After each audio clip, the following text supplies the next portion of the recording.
It's about 6:30 in the morning. I started an hour ago.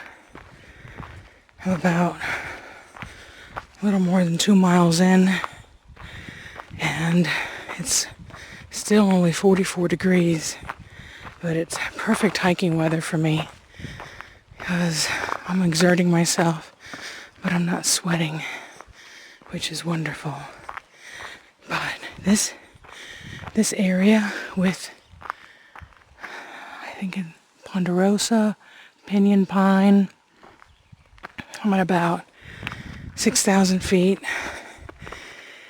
It smells just like Zion. Whenever I do the Kolob Canyon hikes and I go to Laverkin, oh, it smells so good. Oh. But, of course, we're still in the desert. We've got cacti. I'm thoroughly enjoying this hike.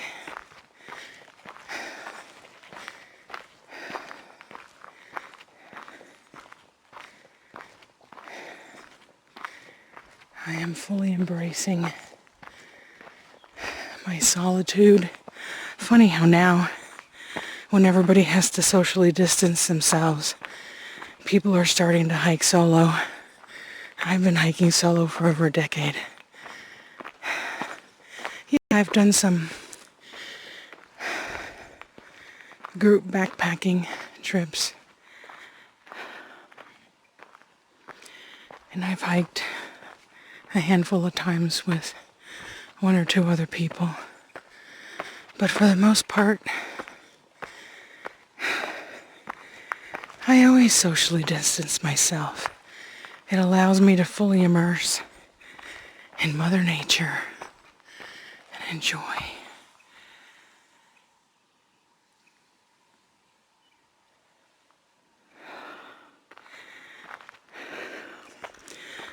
I really feel like this is like a reset button for me.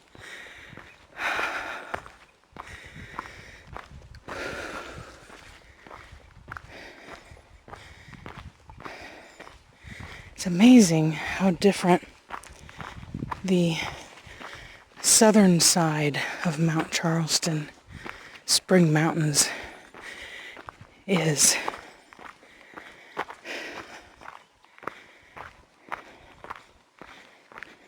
I'm not sure if it's because the trails in the Spring Mountains start at about 8,000 feet, and here it's 6,000. That could possibly be. Look at him, just making it through the world. Yeah, like all of us. Here comes the sun. Na-na-na-na. Here comes the sun. Lots of cactus.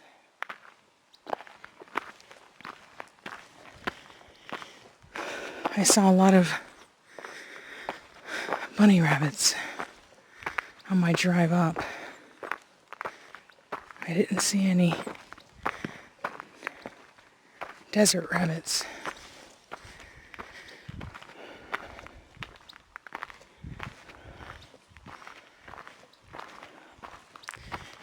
Truly beautiful. Wow.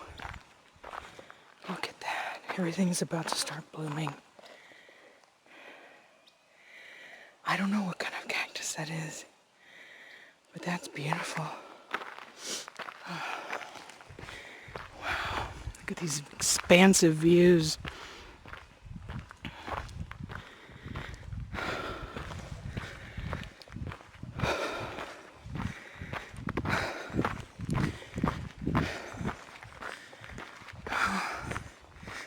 There's Griffith. She still has snow on top. So I'm going to assume that at about 11,000 feet, you still got snow. And on the north side, also. That's Harris Mountain up there. This is really turning out to be a glorious morning.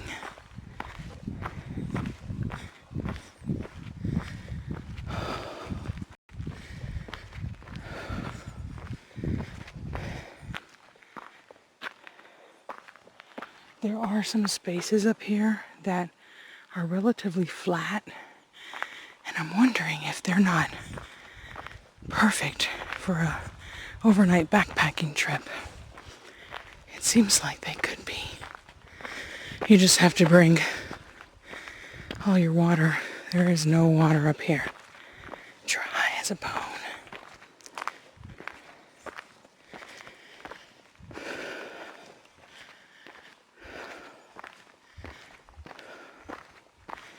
But you can always just pack in some bars, protein bars, trail mix, so you don't need to have any dehydrated foods that need water, because that's just really heavy. Well, I have not seen any deer, not seen any coyote. I'm sure they're out here, but I haven't seen any. I've been out here. This is my second time. I've never seen anything bigger than a squirrel or a bird.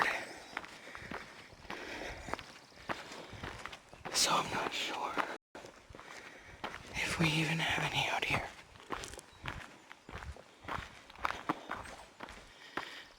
This is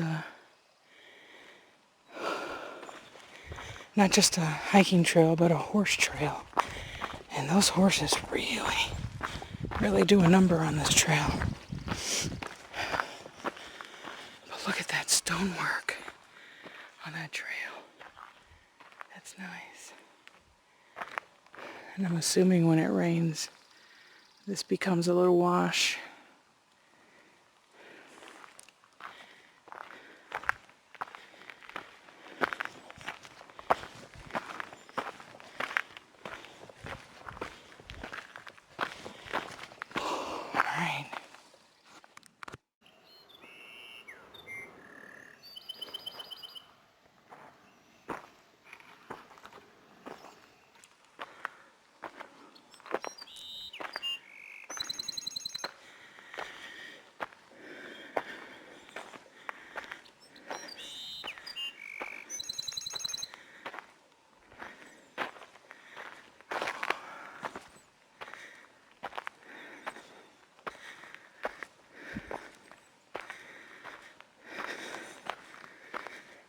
I'm on the Griffith Shadow Loop Trail. This is the southern portion.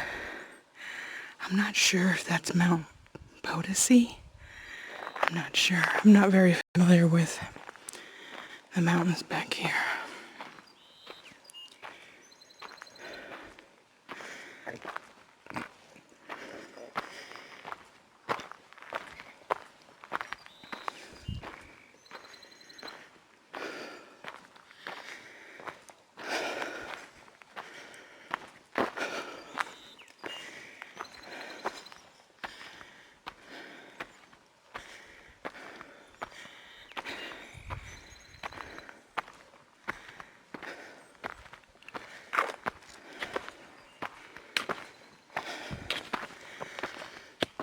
This is going up to about 7,100 feet. A little bit over 7,100 feet. I believe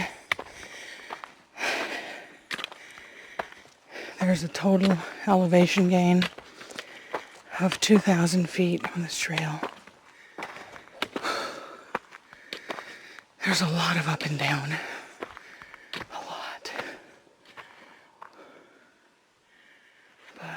Beautiful. It's worth it.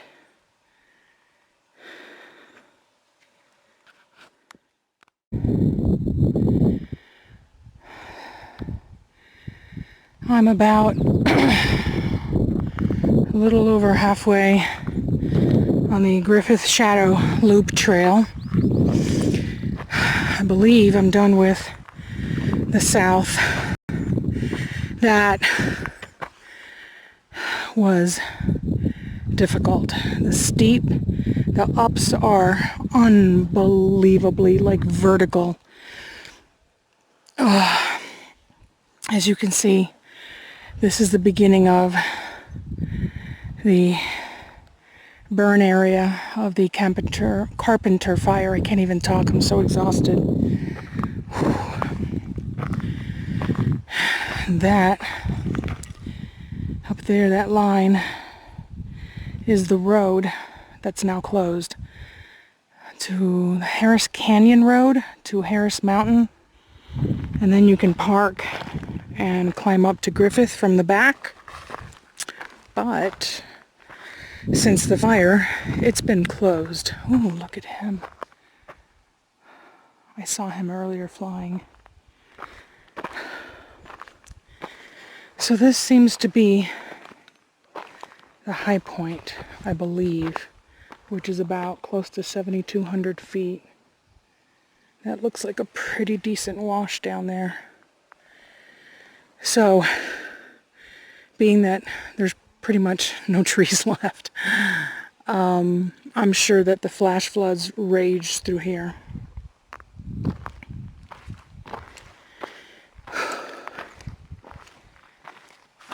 It is 9 o'clock in the morning, so I've been hiking for 3.5 hours. I believe I've made it to 6 miles, so that's pretty good, close to 2 miles an hour, even though the uphills are ridiculously steep. I'm doing less than 1 mile per hour on those. And this trail is obviously extremely overgrown because there are no people here. This is a trail that not many people do.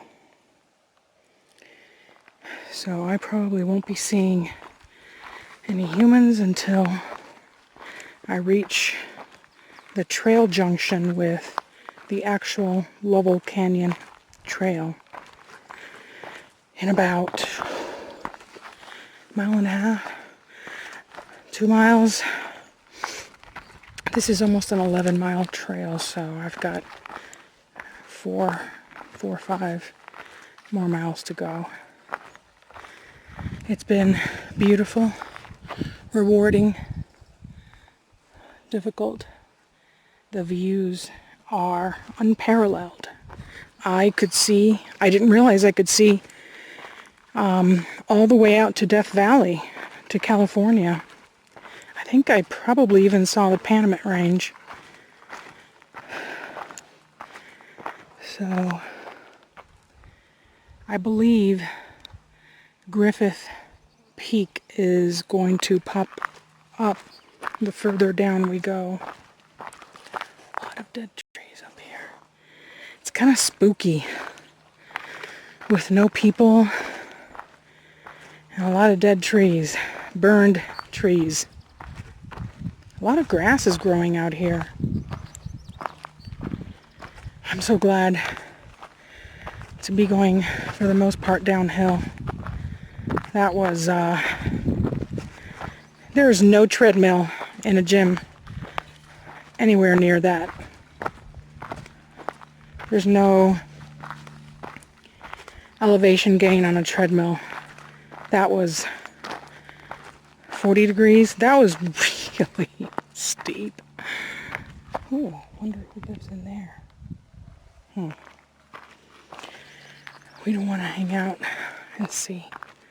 Now I think my trail meets up with that ridge and then goes down, I think. But then again, there's a lot of pine trees down there. That means there's water. This has been a very surprising trail. It has definitely, I've crossed washes, pretty big ones. Pretty much going through mountainsides, up and down saddles. This has been really, really nice. Is it getting me in shape? Oh yeah. Is it kicking my butt? Oh yeah. Whew.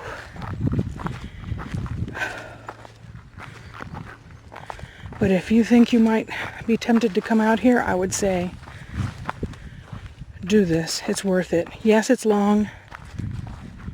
Bring some food. My stomach is actually growling. I sound like a bear. Hey, bear. I am really hungry, but I'm looking for some shady spot to sit so I can have my tuna delight, chicken of the sea, with my tortilla.